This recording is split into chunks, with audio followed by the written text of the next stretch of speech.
Olá pessoal, sejam bem-vindos a mais um vídeo do nosso canal aqui, Área Pública, tá? Vamos falar um pouco do relatório do CPTI, pagou R$ 1,50 por cota. Será que esse valor realmente é uma geração a nível sustentável? Então a gente vai passar o olho aqui na DRE, vamos fazer uma análise simplificada, vamos entender melhor esse contexto aqui do fundo, tá?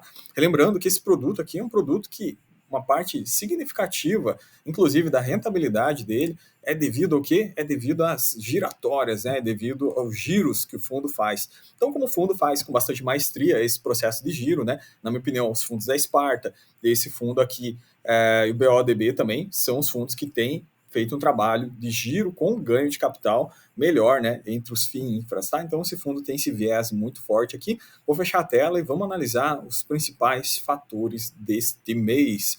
Já começando, né, pela parte da cota aqui, né? Andou, né, galera? Finalmente andou a cota do fundo. Ele vinha negociando com PVP de 1 até com leve desconto, né?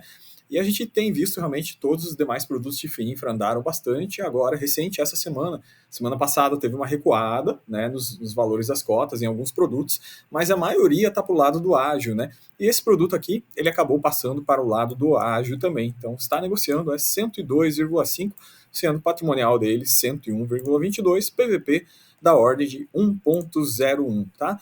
O fundo fez algumas distribuições, né? A gente vai analisar aqui mais altas nos 2 últimos meses, né? Isso pode ter a ver com uma futura emissão desse produto aqui, né? O fato de tudo é que a distribuição de dividendos desse mês aqui foi realmente sensacional, R$ 1,50, corresponde a um dividend yield anualizado de 17,5%.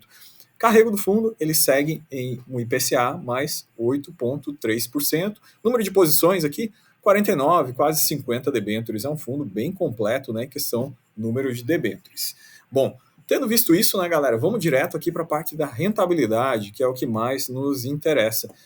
Eu fiz um comparativo aqui com o IMAB, né? Veja que interessante.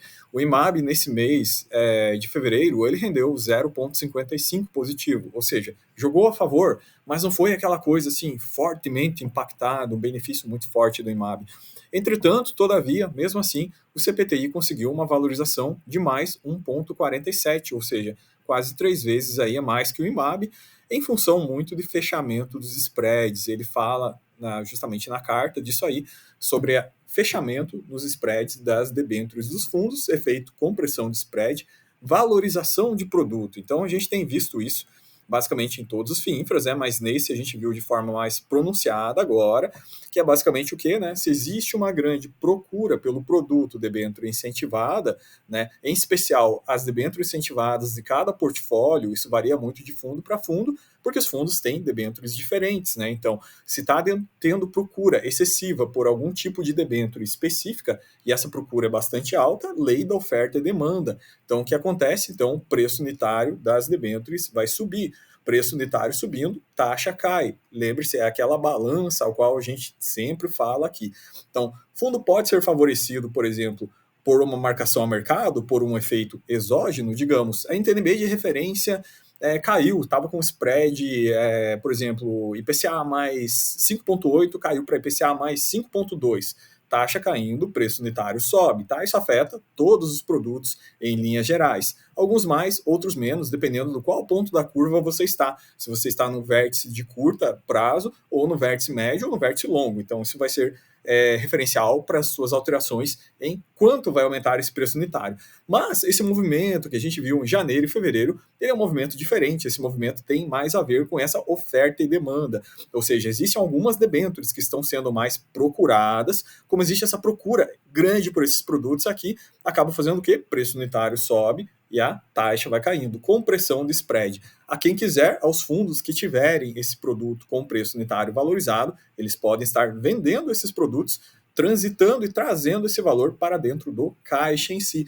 Caso contrário, esse valor ele fica precificado como forma do preço unitário mais alto, né, dentro do próprio produto em regime contábil. Então é isso que a gente tem que analisar, sempre regime contábil, competência para esses fundos aqui, sempre utilizando os horizontes também últimos 12 meses, tá? Então essa é a melhor forma, na minha opinião, da gente fazer a análise para ver sobre sustentabilidade de pagamentos. Então, voltando ao nosso modo cheio, vamos direto aqui à rentabilidade, aquele comparativo que a gente falou.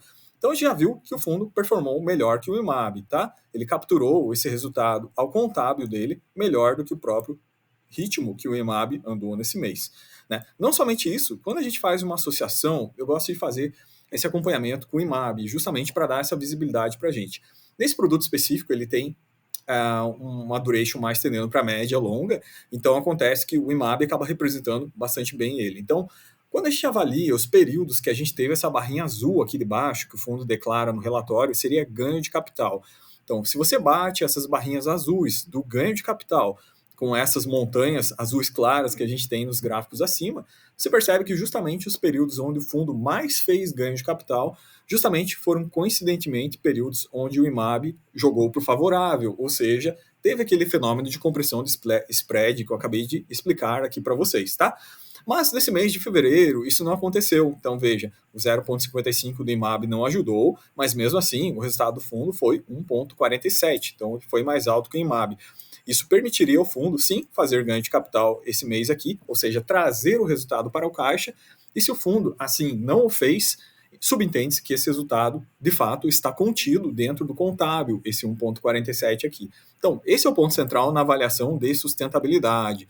Então, quando a gente olha o espectro de pagamento do fundo, é sempre legal a gente olhar o resultado caixa, né? Isso o fundo nos apresenta, não é todo o FIINFRA que nos coloca o resultado caixa aberto, tá? A maioria deles, absoluta, põe somente o contábil, tá?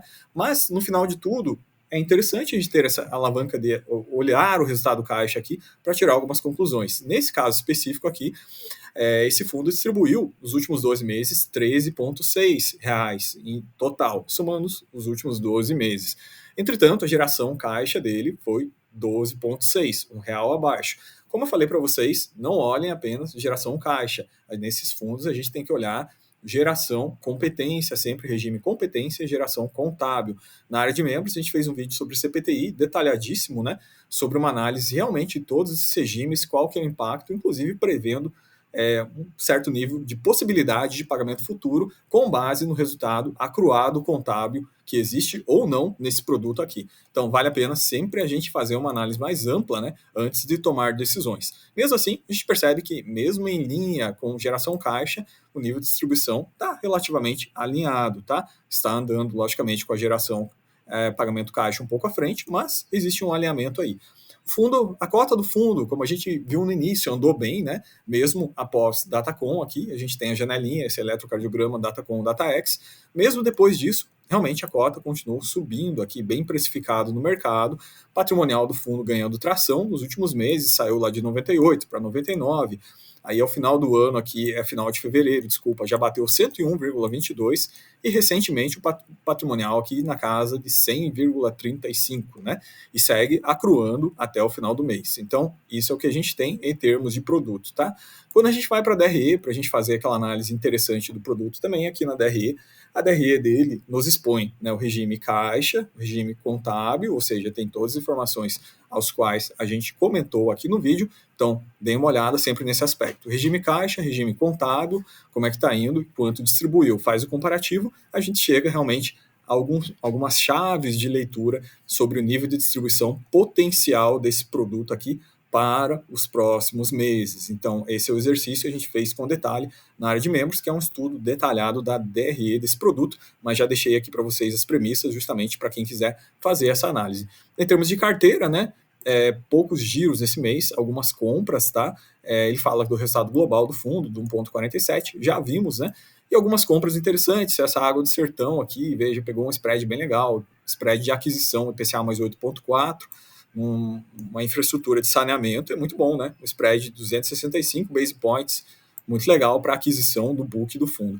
Pegou aqui uma gerida pela Aeres, também fiadora da Aeres, seria rodoviária aqui também, com rating 3As, spread de entrada IPCA mais 6,8 praticamente. Então, duas boas operações adquiridas, acrescentadas ao portfólio, fez alguns giros estratégicos aqui também, vendeu algumas posições, justamente, né? E na DRE tem toda essa declaração de como é que foi o fechamento entre compras e vendas deste mês aqui, qual foi o nível de giro, se isso está em média histórica com esse portfólio do produto. E a gente viu aqui sem grandes mudanças, à exceção dessas duas aquisições que falamos e das duas vendas. O portfólio continua bastante diversificado, com 49 posições aqui, majoritariamente geração, rodovias, telecom, saneamento, muito em linha com os outros demais FIINFRAs também. Então era isso, galera. Fica esse vídeo aqui para vocês. A gente fez uma análise preliminar, né, das características desse produto aqui, que acabou pagando realmente 1,15 em janeiro, 1,50 em fevereiro. Aqui eu deixei para vocês o heads up, o alerta, né, para a gente não analisar somente o resultado caixa, mas analisar todo o contexto do fundo, de resultado, regime e competência, para a gente realmente fazer a leitura e a gente tirar as conclusões sobre capacidade de pagamento desses fundos de agora em diante. Certamente o CPTI está fazendo um nível de distribuição, né, mais arrojado agora, pois pretende, no futuro próximo, possivelmente estar chamando processo de emissão para crescer mais ainda o patrimonial do produto. Galera, o vídeo de hoje era isso, aí grande abraço para vocês e até o próximo.